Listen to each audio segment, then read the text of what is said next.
Hi everyone. In this video I'm going to be describing the rules of an APDA round. I intend this video for people who have maybe watched a round but haven't been in one before and want to learn the basics so that they can do a practice round, go to tournaments, and so forth. So before we begin, I should say that when I say rules, I'm sort of stretching what APDA has a little bit. APDA works on oral tradition and consensus and people just sort of knowing what's expected of them. And there isn't such a thing as an official rule book. There's no final authority that defines what rules are. I've been around APDA a long time, debating, judging, coaching teams. I have a pretty good idea of what people expect. But there are always going to be disagreements. I'm going to try to point out some of the places where disagreements are most common as I go, but anything can be a disagreement, and you should expect that people will have minor disagreements about some of the specifics of the rules. Now, I first want to describe what exactly American parliamentary debate, which is the format that APDA uses, is like. So it's two-person teams, 2 teams per round, usually of 2 people from the same school, who debate against each other. It's semi-formal, by which I mean, first of all, that it's not the most formal speech you can imagine. We don't open our speeches with quotes from the Founding Fathers. They're not the kind of speech a politician would give in front of a large crowd. But at the same time, it's not just people arguing like they would, when they were just hanging out.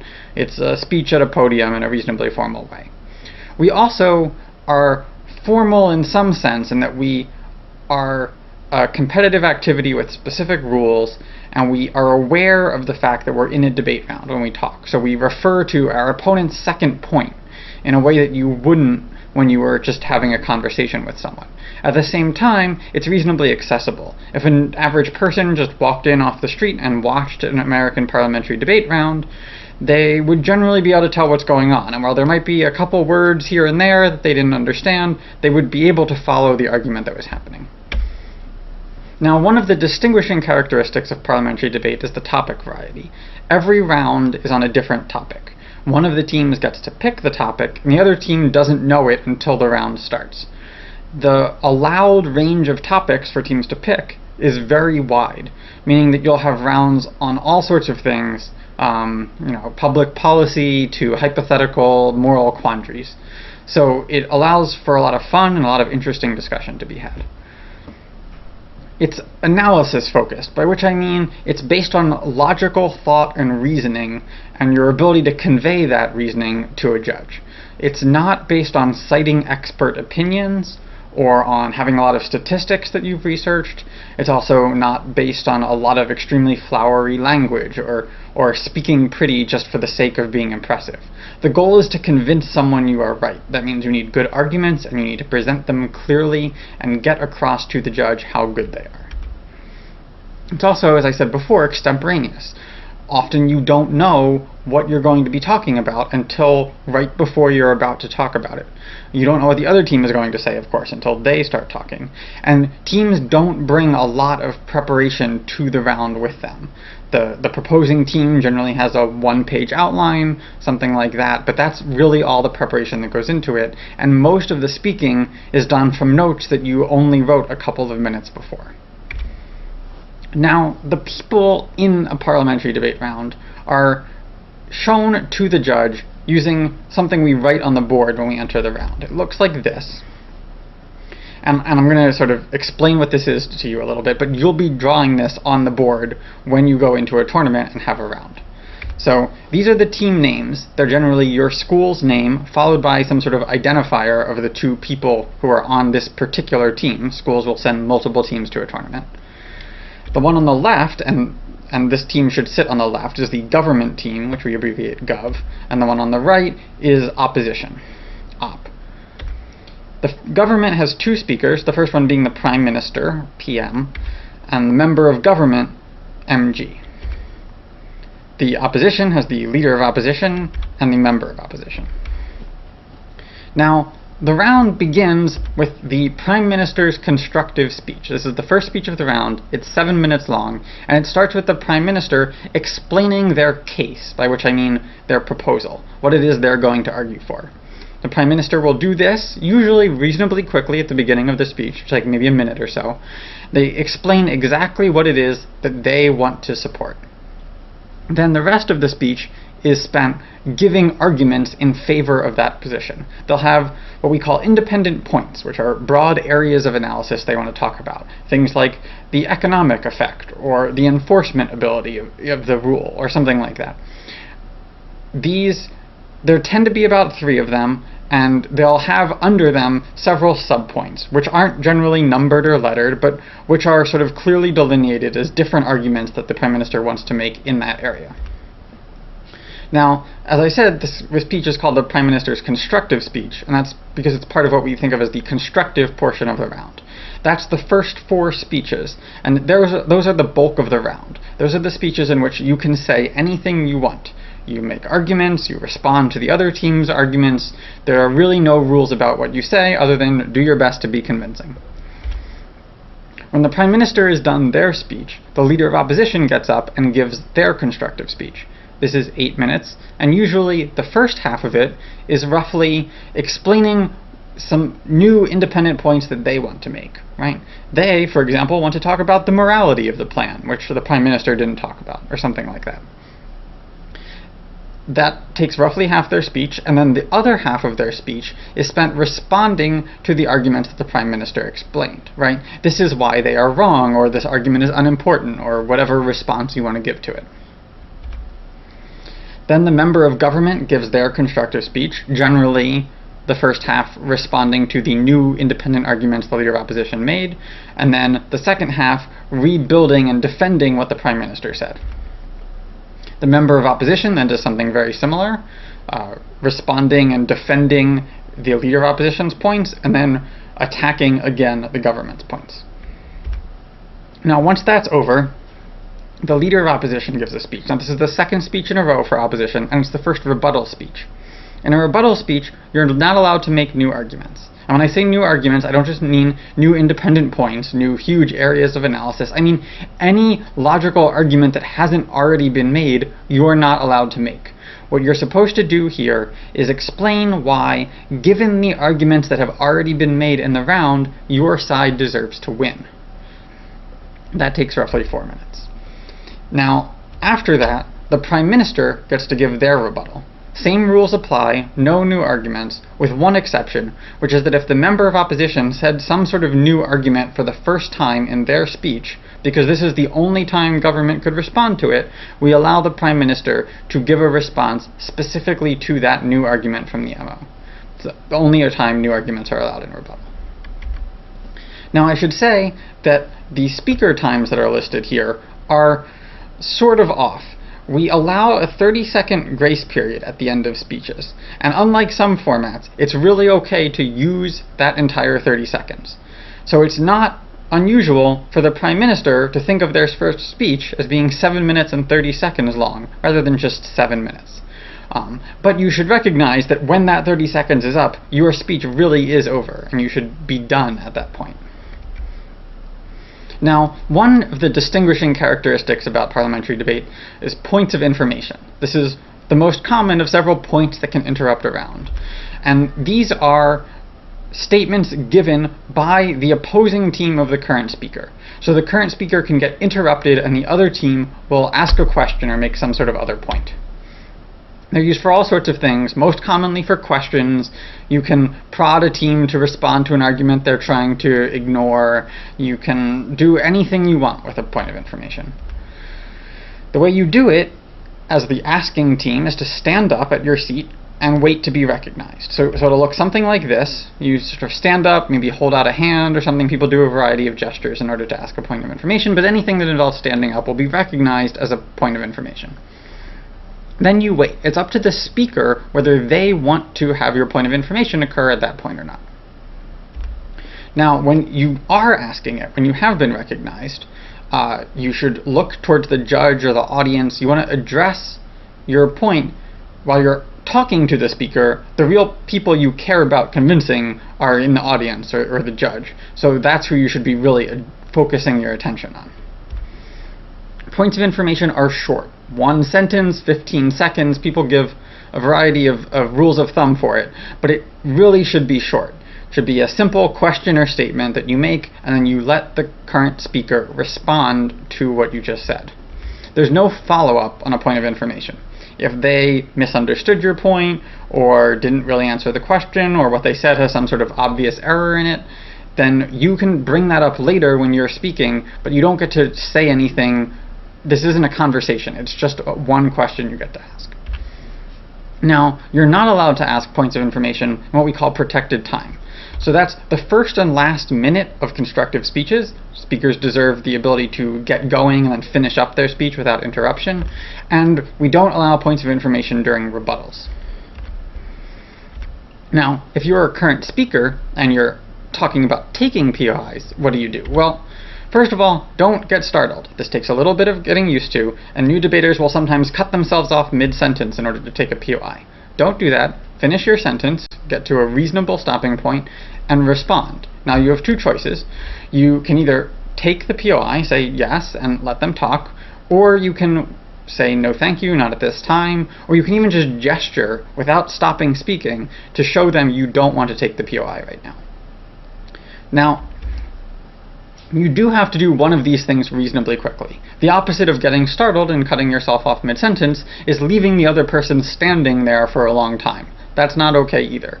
They're standing probably because they want to say something about what you just said, and you have to either let them or tell them you're not going to let them so they can go back to taking notes on your speech and stand up again when they have something else to say. Now, as a rule of thumb, you should take 1 or 2 points of information per speech. You're welcome to take more, though it's probably not in your interest most of the time. But if they are actively trying to ask questions, not paying attention or busy doing something else, if they're really doing their job by trying to ask points of information frequently, then it's your duty to take 1 or 2 of them. Obviously, if they are not trying very much, if they only rise 1 time and you don't happen to take that one, that's not your fault. No one will punish you. Now, another way you can get interrupted during a round is points of clarification. These are used to pin down the details of the case, or to get background information that OP wants in order to talk about the case. So they happen immediately after case construct. The Prime Minister will get up, explain what it is they want to propose, want to argue for, and then opposition gets the chance to ask about some details of what they're proposing, or get some relevant background information that they think they'll need in order to talk about it. They get to do that right after clarification. The Prime Minister must take points of clarification. Unlike POIs, where they can decide to wave you down, points of clarification are not optional. Often, the Prime Minister will stop after their case construct and ask opposition if they have any points of clarification, or at least pause for a second to give them a chance to do that. If they don't, though, Op is still allowed to interrupt them, to say clarification, and the Prime Minister will stop and answer those questions. Now, during points of clarification, time stops. Because the government side doesn't get to not take them, it's sort of unfair to take time away from their speech as a result of those questions. Now, one thing I should say is that the Prime Minister is supposed to answer points of clarification on their own. It's not the MG's job to answer points of clarification. There are questions asked to the Prime Minister during their speech, and part of being a good Prime Minister is being able to answer those questions. If the Prime Minister can't understand the case well enough or know enough background information to answer points of clarification on their own, then that's maybe a sign that the case is too complicated or about too obscure of information for it to really make for a good case. Now, I should say that there are some judges who are a little lenient about this and won't do anything if the MG chimes in a little bit to help out.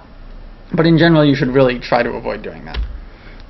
Now, if for some reason Op is being really stupid about points of clarification and asking the same one over and over again and just never stopping, the Prime Minister is allowed to cut off points of clarification and move on with their speech. It's entirely in their discretion, and no one will do anything at the time. But you should be really careful about it, because if the judge thinks that the Op's clarification questions were reasonable, and you cut them off prematurely, they're going to penalize you for it. So you should really save this only for obvious situations of abuse.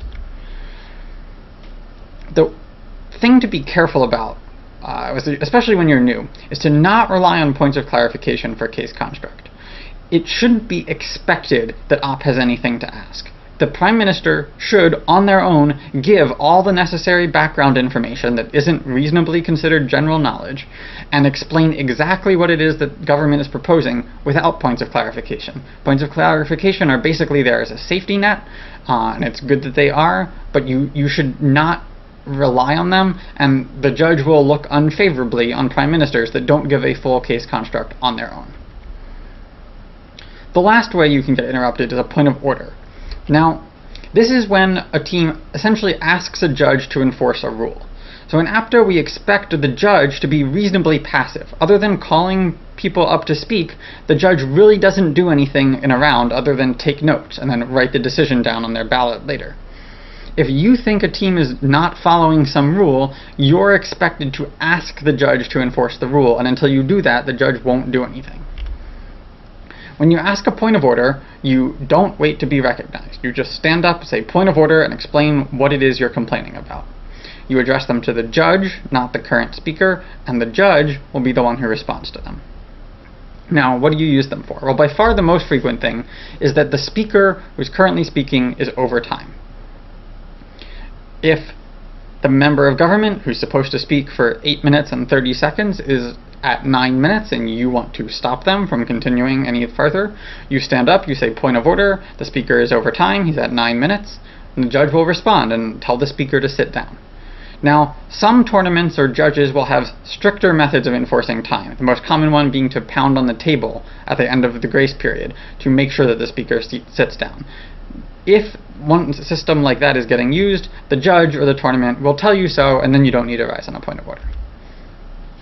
The other common thing for points of order to be used for is new points in the rebuttal. So if the Prime Minister or the Leader of Opposition makes what you consider to be a new argument during their rebuttal, you can rise on a point of order and say that you believe that argument is new. The judge will then respond and tell you what they think. Well taken means they agree the point is new. Not well taken means they don't. They think the point has already been said before.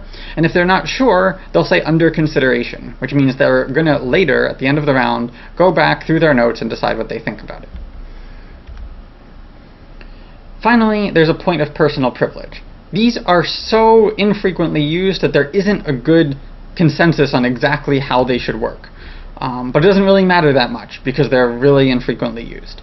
They are meant for cases where one speaker is doing something extremely inappropriate. Just, crazily spouting personal insults, really extreme stuff. In that sort of situation, someone on the other team who is offended by what is going on can rise on a point of personal privilege, ask the judge to stop it, and if the judge agrees that this really is over-the-line behavior, the judge will do so, and that's sufficient to make the complaining team win the round. I have never actually seen one of these used in my years in debate. I have heard of them being used, so they do exist, but they're extremely rare and meant for really extreme situations, just as a safety valve to prevent something that's really offensive from continuing to go on for a long time. I'm going to take a detour here for a second to talk about untimed constructs. This is a recently popular rule variation. Sometimes it's called Lotito-Harris timing. We don't know yet how popular it's going to be. It could die out, it could become the new norm, but I'm going to talk about it here so you know what to do with it if you're at a tournament that uses it. In this version, the Prime Minister doesn't, instead of stopping time for points of clarification, they never start time until after points of clarification. It's not really that complicated. You'll have a little bit more time to make arguments in PMC, so you should plan for that. But otherwise, it doesn't take too much adjusting. What's important is that the expectations for case construct don't change. It's still part of a speech. It's not a little informal conversation with the other team. The Prime Minister still gets judged on how well they do it, and all the expectations remain the same. So don't get thrown off by it. If that happens, just do the same thing you would do if the construct was being timed. Now, I want to talk about cases. The case is the proposal that the government side makes. Cases can be about any area you want, from the sort of most traditional debate topics in public policy, to ethics and hypothetical situations, economic policy, anything you want to talk about. Now, when you construct a case, it's entirely up to the government what exactly you want to be debating, and that can include caveats. So you can, for example, say, for the sake of this round, we're going to assume that this possibly ambiguous fact is actually indisputably true. That makes the round cleaner, since you can't debate whether a factual claim is true or not very well in parliamentary format. You can also make the round more interesting by removing things that could get in the way but aren't fun to talk about. So you could, for example, caveat in that while this might seem like a law that the government would have trouble enforcing, you could say we're going to assume that the government can enforce this pretty well. This moves the round into possibly more interesting territory about whether this is a law we even want to be enforcing. You should, however, limit your use of caveats. You should not caveat out arguments just because it feels better that the other side doesn't get to make that claim now. Most cases don't have any weird caveats like that, and while they can be good, you only want to use them when you have a really good reason for it. Also, it's worth saying, cases are, by default, normative. That means we're talking about what would be good for whatever actor we're talking about to do. Would it be good if the United States passed this particular law, for example? It's not about whether it's likely to happen. Obviously, most of the things that are being proposed would be politically unpopular, wouldn't happen because they haven't already happened. That doesn't mean they aren't good ideas, and we're talking about whether they are actually good ideas. Now, I also want to talk about some even less official rules about cases. What we think of as essentially casing etiquette. First of all, you should not steal someone else's case. We think of cases as essentially having copyright protection. The people who originally come up with a case idea have control over it. They use it. If they want to give someone else permission to use it, they can, but you can't just take it. Now, there are cases that are so common, we call them stock, that anyone is free to use them. And no one's going to get upset because you're not the first person to come up with the idea of getting rid of affirmative action or something like that. But a unique, clever case idea that someone else uses is theirs, and you shouldn't use it. You should also not run a case twice at the same tournament. You shouldn't run a case twice against the same team, and you shouldn't run a case twice in front of the same judge, ever. These are rules that are meant to maintain case variety, to make it so that it's in your interest to write a variety of cases, and to keep writing new cases, and to make it so that everyone involved has an interesting variety of cases that they see, and that they can enjoy, and to keep the activity fun for everyone. Now, some simple advice on cases. First of all, make a casebook, a folder or a 3-ring binder or something where you keep your write-ups. And a write-up usually consists of roughly a 1-page outline where you explain what the case is and have bullet points giving the arguments that you will want to make as Prime Minister in the first speech of the round. Generally, that's all you can prepare for ahead of time. Once you get past that speech, you're making stuff up on the spot because you can't predict how the round will go well enough to think of anything past that. And you want roughly 1 page because that's a length that allows you to give enough interesting arguments and explain things fully enough to really have 7 minutes worth of things to say, but not to write down so many details that you're always looking down at your paper, not looking up at other people, getting lost in the writing, getting confused when you get interrupted by a POI, etc. That's why we use outlines. They work pretty well. Also, I recommend running a variety of cases. Obviously, if you like a certain kind of case, you can bias your selection towards that. That's part of the advantage of having government teams get to pick a case.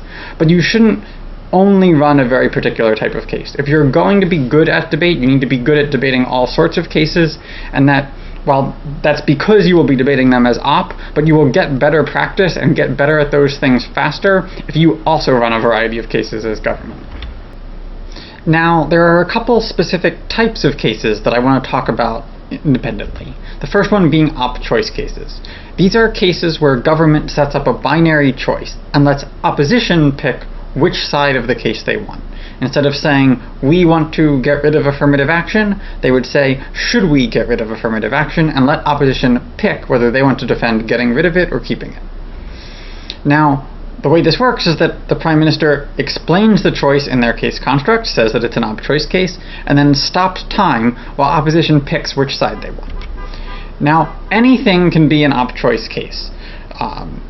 You can, for example, take some completely normal case, like get rid of affirmative action, and just make it op-choice.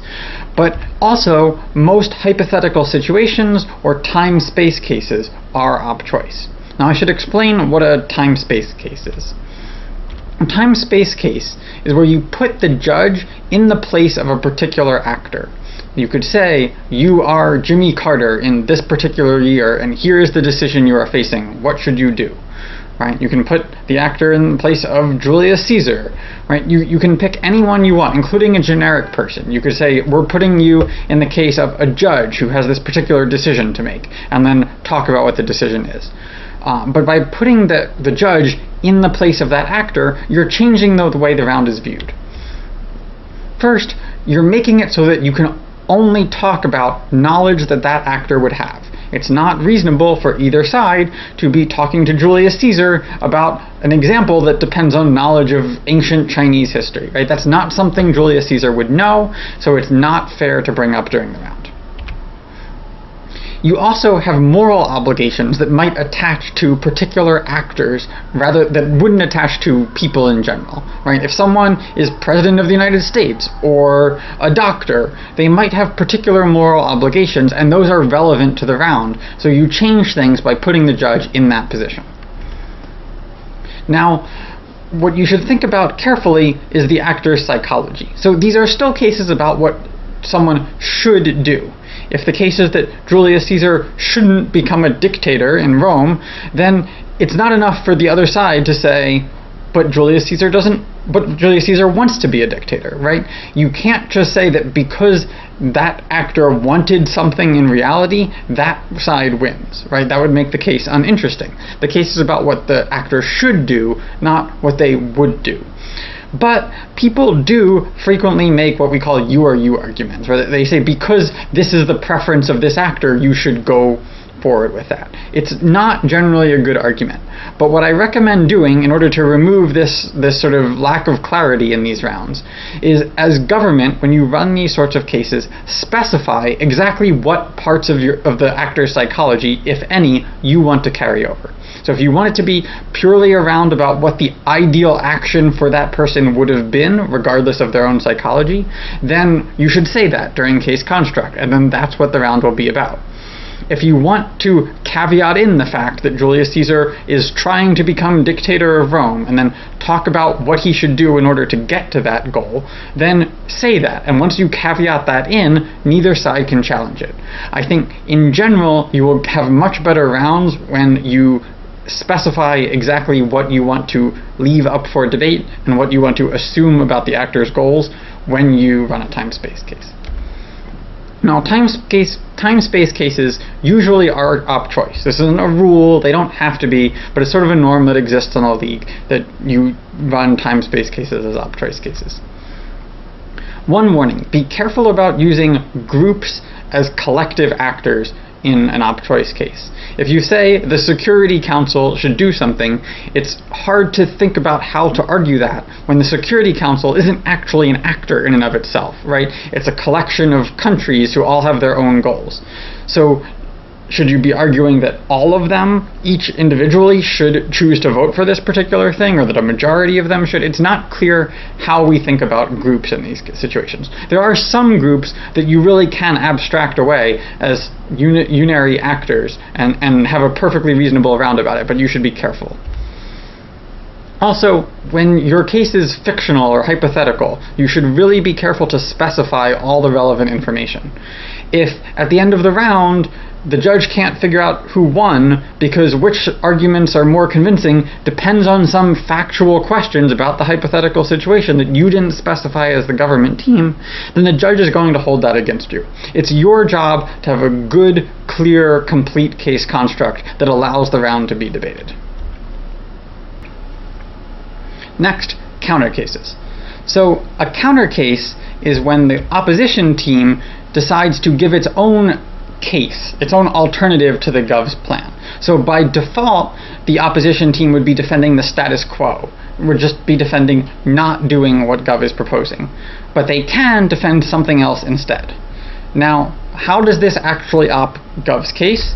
Well, if what op is proposing is mutually exclusive to gov's case, you can't do both of them, and it's better than gov's case, then you shouldn't do gov's case because it prevents you from doing op's case, right? That's the logic by which op proves you shouldn't do gov's case.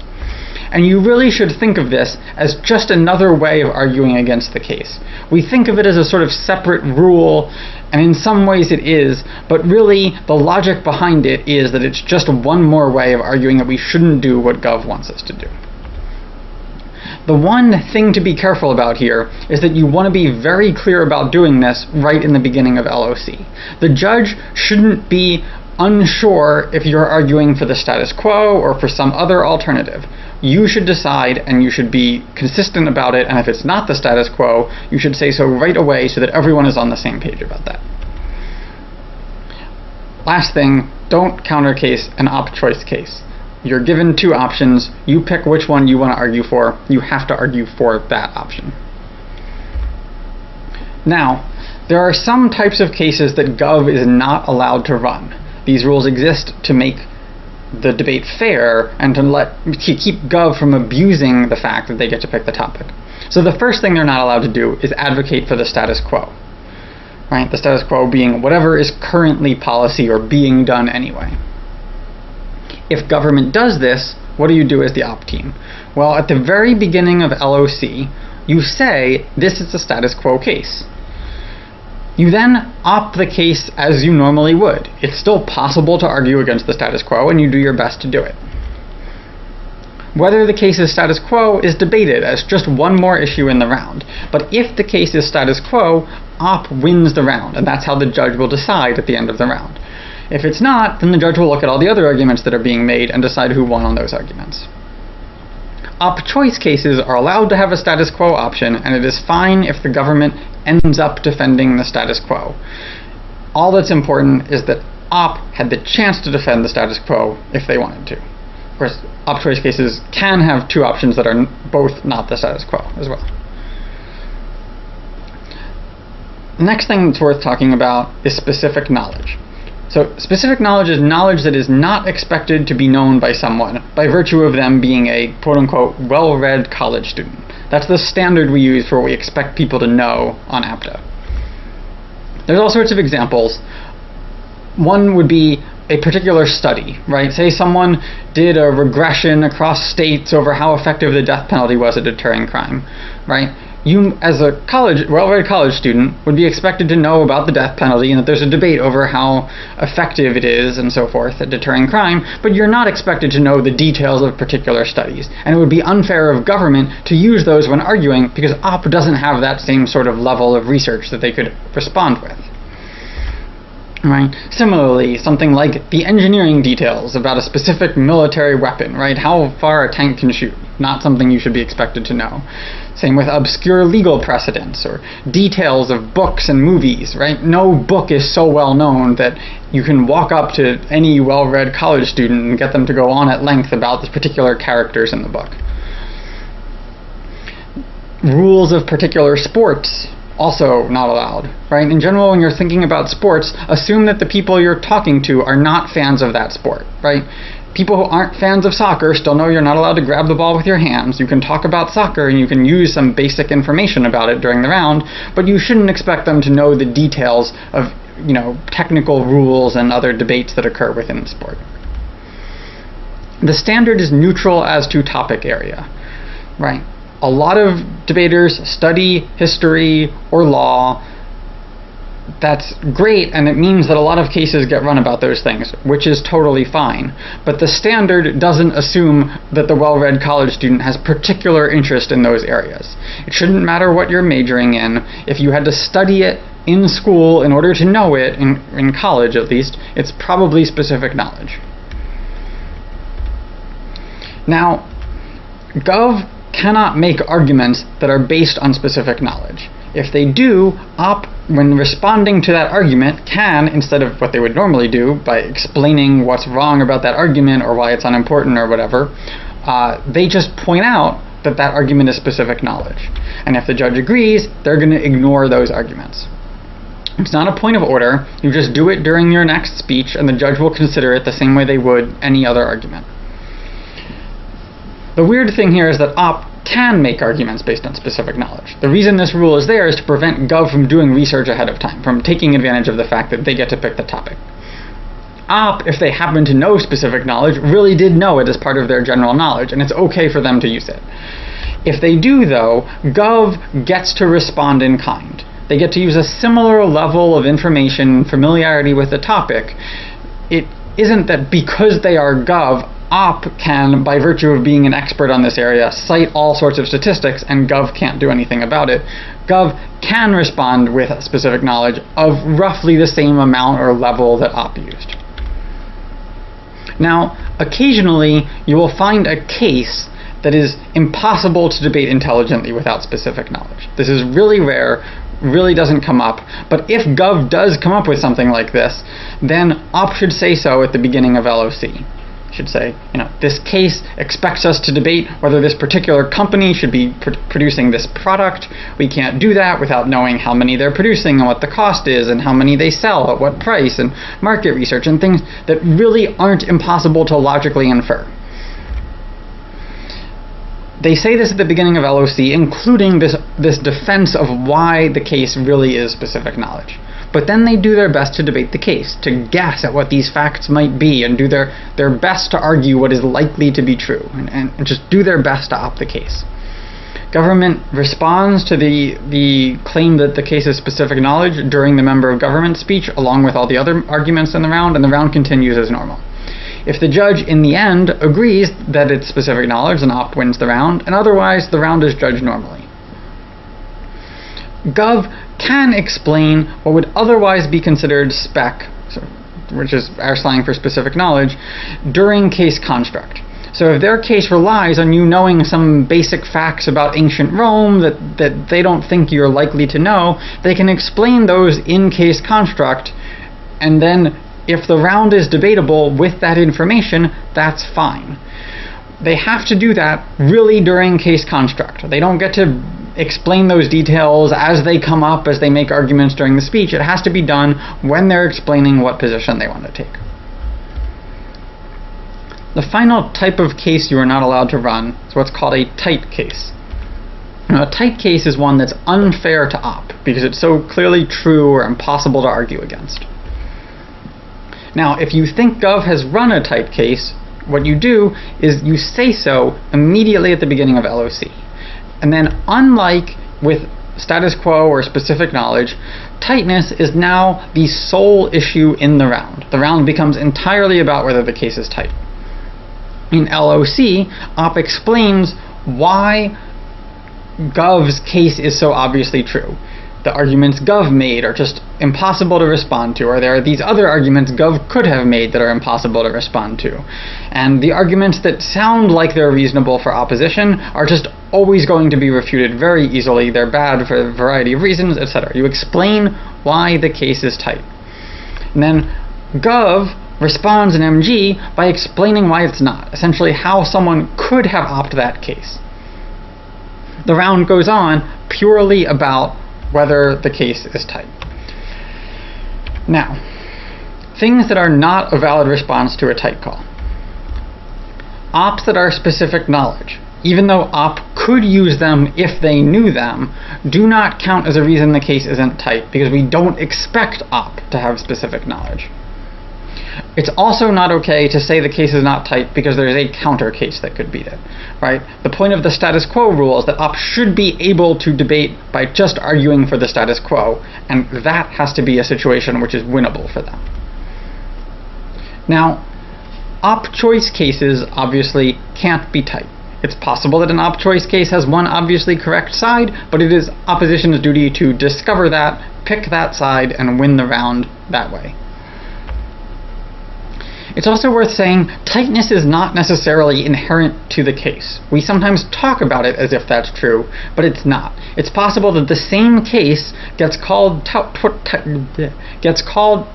twice in 2 different rounds, and one of those times government wins and the other time opposition wins, and neither judge made a mistake. Right? Whether a case is tight depends on whether the government team was able to explain how it could have been beaten, or whether the opposition team was able to explain why the ops that seem to exist are actually bad. Right? It's still a debate round. It still comes down to how well the people in the round did. Finally, don't take tight calls personally. People tend to think of running tight cases as something that people do in bad faith, but it happens by accident all the time. People think cases are tight when they're not, by accident all the time. Always assume good faith from people you're debating with. Just go through the tight call. It's part of the rules of the debate. It's a perfectly fair thing to do, and you shouldn't take it personally. Now, I want to talk a little bit about judging standards, because while you don't need to know them to technically have a round, of course you want to do well in the round, so you need to know how the judge is going to judge things. First, the judge is a blank slate. They're not going to consider, at least they shouldn't consider, things that they believe prior to going into the round. And they should vote for whoever is more convincing that their side is correct. It's a reasonably simple, straightforward standard. Everything is judged together. We don't have separate categories for how much we should consider rhetoric and analysis and vocabulary and whatever else it is that you could consider, right? Vocabulary is great, and if it makes you more able to explain a logical argument succinctly, make it more clear to the judge, then it will help you. But it's not a good in and of itself. Similarly, we don't care about your rhetoric unless it actually makes your argument sound more convincing. We don't care if you have a good argument if you weren't able to explain it well enough for anyone to understand it, right? All of this goes together into an overall whole of how convincing you are, and that's all you're judged on. In addition to picking the winner of the round, the judge will give each individual person in the round a score and a rank. A score is a number that is meant to be called a speaker score, and it's an overall judge of overall measure of how convincing you were as a debater. Same with the rank. Don't argue with judges over their decisions. You're able to talk to judges in GA outside of rounds, and it's very normal for judges to give feedback, talk to you about the round, and you are entirely encouraged to talk to them about it. It's actually a really good way to get better at debate. But you shouldn't pressure them over their decision, shouldn't try to change their mind about things, shouldn't get angry at them. Sometimes judges make bad decisions, that's part of debate, and you should just politely disagree and move on. You also shouldn't pressure judges for leaks. Judges will sometimes tell you who won the round without you having to wait to get your ballot back at the end of the tournament. At some tournaments they're allowed to do that, at some tournaments they're not. But it's up to them, and you shouldn't push them to give you a leak. If they want to tell you who won the round, they will do it on their own. A couple final thoughts for people who are starting out in debate. First of all, most of these rules really don't come up very frequently. If you know the speeches, the speech times, how to handle POIs, that'll get you through the vast majority of rounds. The other rules are there because you need to know them, because they're relevant when you're writing a case, for example, but you really, most of the time, don't use most of the rules that I've talked about here. It's a pretty simple format. Also, you can actually debate rules. We refer to it as meta debate, and it's debate about debate. We don't like doing it. APDA likes rounds that are actually about the interesting issues that we're talking about rather than about debate itself. But sometimes you have to do it. If there's some sort of weird scenario that's coming up where there isn't a clear consensus, you don't know what the rule is for that scenario, but it's really important to how the round is judged, then you can talk about it. And if you convince the judge that your proposed way of looking at things makes sense, they will judge the round according to that rubric. But really, this is something that, especially when you're new, you really shouldn't try to do too often. Finally, just go to tournaments. A lot of new debaters want to watch a lot of rounds online and then do a lot of practice rounds and go to tournaments and watch before they ever compete. It's a natural inclination, but really the way you get good at debate is to just go. You will make mistakes, you will lose a lot of rounds at first, but that's how it is for everyone. I really encourage you to just bite the bullet, go to tournaments, you will have fun, you will like it, you will keep going back. And really, that's the bottom line of things. Have fun debating. This is supposed to be a fun activity. You should try to win. Trying to win and being competitive is part of what makes the activity fun. But you shouldn't lose sight of the fact that you're doing this for fun, and you shouldn't do anything in order to win that prevents you from having fun during the activity.